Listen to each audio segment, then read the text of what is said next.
RSS के बड़े पदाधिकारी दत्तात्रेय होसबोले ने उम्मीद जताई है कि कश्मीरी पंडित जल्दी ही घर वापस लौटेंगे। कुछ कश्मीरी पंडित लौट चुके हैं और ऐसा बताया जा रहा है कि 2021 में कोरोना के कम होने के बाद सरकार एक नई योजना कश्मीरी पंडितों को लेकर आएगी। हालांकि कश्मीरी पंडितों को सरकारी नौकरियों में जगह देने की घोषणा सरकार पहले ही कर चुकी है। 370 और 35A के हटने के बाद कश्मीरी पंडितों की घर वापसी होनी चाहिए, ये पूरा देश कह रहा है। मेरे साथ कई सारे खास मेहमान हैं। मेरे साथ अपराजिता सारंगी जी हैं, सुशील पंडित जी हैं, मेरे साथ तहसीन पूनावाला है, मेरे साथ आरती टिक्कू सिंह है, मेरे साथ इफ्तिकार मिसगर साहब हैं और मेरे साथ माजिद हैदरी है। इफ्तिकार साहब, आपने कहा कि कश्मीरी पंडित अगर आ गए तो खून खराबा हो जाएगा, क्या मैंने सही सुना था?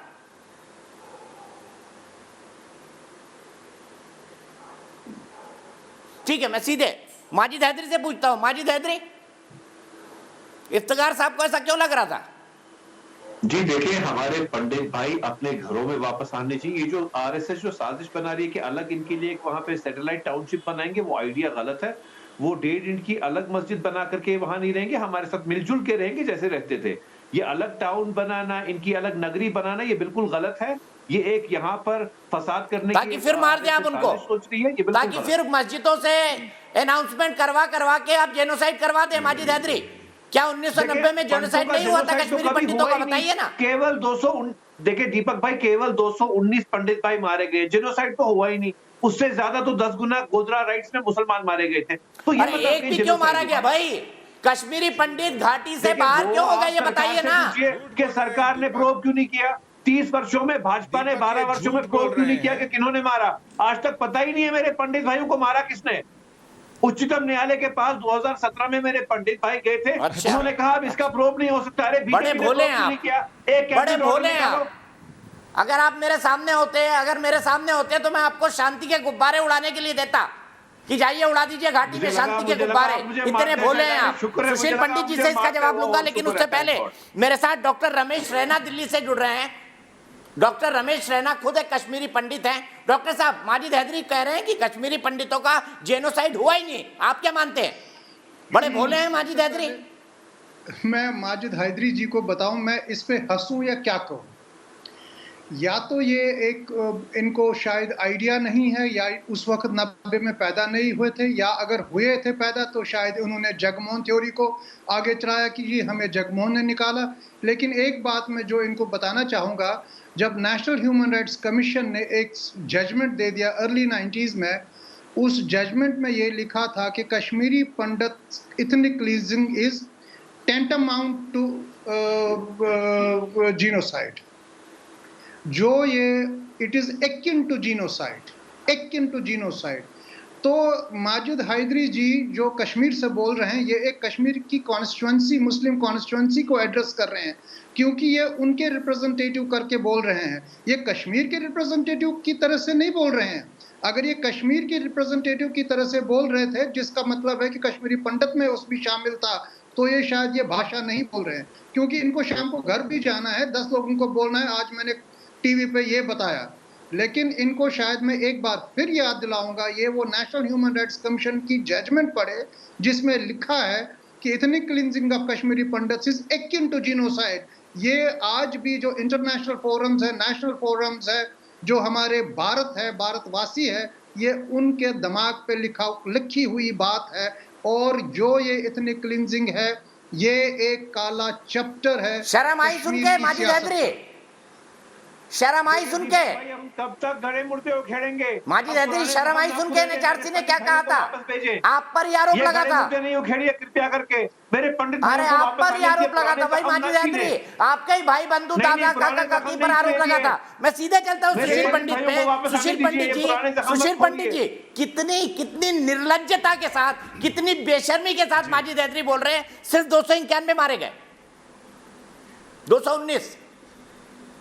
जी दीपक जी, इन्होंने झूठ बोलने की एक कसम खाई हुई है। कश्मीर में इन्होंने जगमोहन थ्योरी चलाई कि हमको जगमोहन ने निकाला, जब ये कबूल करने को तैयार नहीं है कि ये ऊपर से नीचे तक हमारे खून से सने हैं, जब ये आज भी धमकियां दे रहे हैं कि ऐसे आओगे तो आओ, वैसे आओगे तो मत आओ, यहां बसोगे तो बसो, वहां बसोगे तो नहीं बसो, ये शर्तें गिना रहे हैं हमको ये तय कर रहे हैं कि हम कब आएंगे, कैसे आएंगे, कहां आएंगे, आएंगे कि नहीं आएंगे। नहीं, हम शर्तें नहीं मिला रहे, हम आपको कह रहे हैं हमारे साथ मिलजुल के रहिए। हम प्यार मोहब्बत की भाषा कर रहे हैं, आप तो नफरत का झंडा लेके आ रहे हैं।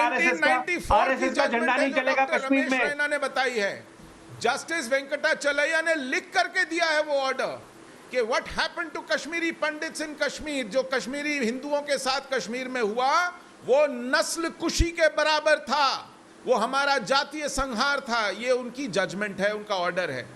अब रही बात एक निष्कर्ष की, तो सुशील भाई अब कब तक गड़े मुर्दे उखेड़ेंगे? छोड़ दीजिए पुरानी बातें। और जमीन तैयार होने का मतलब क्या है? सबसे पहले ये माना जाए कि हमारे साथ क्या हुआ था, इस बात की पुष्टि की जाए कि हमारे साथ क्या हुआ था। और दूसरा, जो पीड़ित हैं, जो जीवित बच गए हैं, उनको न्याय दिया जाए। नफरत ना फैलाएं। जब तक यासीन मलिक और बिट्टा कराटे फांसी पर नहीं लटकाए जाएंगे, जब तक गीलानी को फांसी पर नहीं लटकाया जाएगा, हमारा कश्मीर आने का रास्ता साफ नहीं होगा। और तीसरी बात, हम कश्मीर में अपना हिस्सा लेकर आएंगे, हम कश्मीर में अपना इलाका लेकर आएंगे, कश्मीर में पनुन कश्मीर बसाने आएंगे। हम वहां फिर से भेड़ बकरियों की तरह कत्ल होने नहीं आएंगे। हम वहां पर फिर से हॉस्टेज बनने नहीं आएंगे। माजिद हैदरी, जब कुछ नहीं है तो बीच में चिल्ला रहे हैं। सुन लीजिए सुशील पंडित को, काम की बात कर रहे हैं। घेर कर मार कर भगाए जाने के लिए नहीं आएंगे। हम वहां फिर से घेर कर मार कर भगाए। बिल्कुल ठीक बात बोली सुशील पंडित भाई, और ऐसा होना भी नहीं चाहिए। माजिद हैदरी कितनी बेशर्मी के साथ आप डिफेंड करते हैं, कितनी बेशर्मी के साथ। लेकिन इफ्तिखार मिस्कर साहब, मैंने सही सुना कि आपने कहा कि अगर कश्मीरी पंडित आएंगे तो खून खराबा होगा। प्यार से रहेंगे फिर से। नहीं, ये पुरानी बातें भूल सुना जाइए। आज के बाद पुरानी बात नहीं होनी चाहिए। माजिद साहब एक मिनट, आपने गलत सुना और आपने गलत तरीके से प्रोजेक्ट किया। मैंने बोला, माजिद साहब एक मिनट, मैंने ऐसे साफ साफ अल्फाज में बोला कि कश्मीरी पंडित हमारे खून से मिले हुए हैं, हम उनको बुलाएंगे। अगर यदि हमारा खून का एक एक कतरा भी कश्मीरी पंडितों के लिए बहेगा, वो हम तैयार हैं उसके लिए।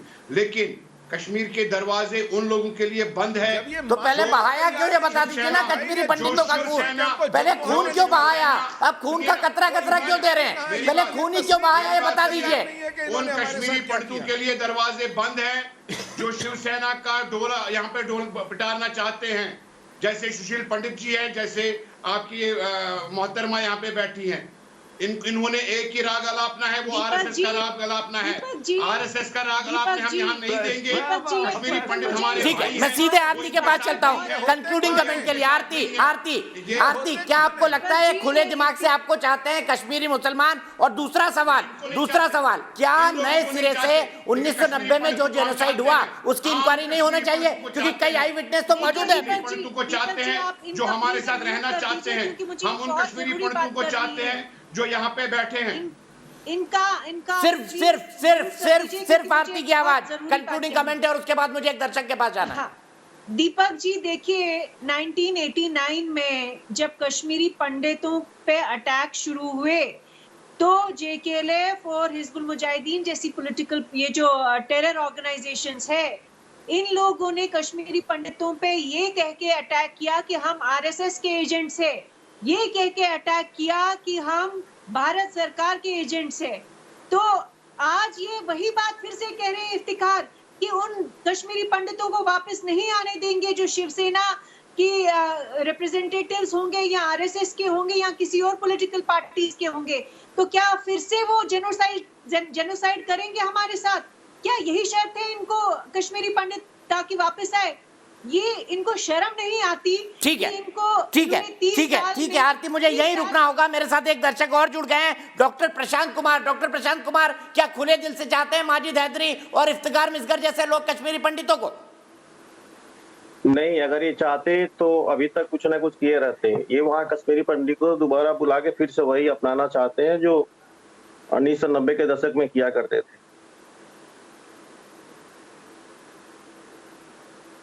ठीक है, बहुत बहुत शुक्रिया तहसीन। चलते चलते कब पिटीशन लगाएंगे बताइए सुप्रीम कोर्ट में कश्मीरी पंडितों को फिर से कश्मीर में बसाने के लिए, ताकि मुझे एक और न्यूज पेज मिलेगा। और तहसीन को बहुत बहुत साधुवाद देते हुए मैं बोलूंगा कि आइए तहसीन फिर से बहस करते हैं। जी सर, आप एक हफ्ते के अंदर मैं आरती और आपके साथ कोऑर्डिनेट वादा करके मुकर मत जाना। बिल्कुल नहीं सर, आप जानते हो मुझे, और आरटी ने कहा 1989 से जेनोसाइड शुरू हुआ, बिल्कुल सही। तभी वीपी सिंह प्रधानमंत्री बने इस ठीक है, मुल्क के। बहुत बहुत और शुक्रिया उसको समर्थन तहसीम, बनवाया। और बहुत बहुत शुक्रिया तमाम लोगों, आप मेरे साथ जुड़े और आपने इस पर बहस की। 95% लोग बोलते हैं कि कश्मीरी पंडितों के वापस जाने का ये वाकई सही समय है।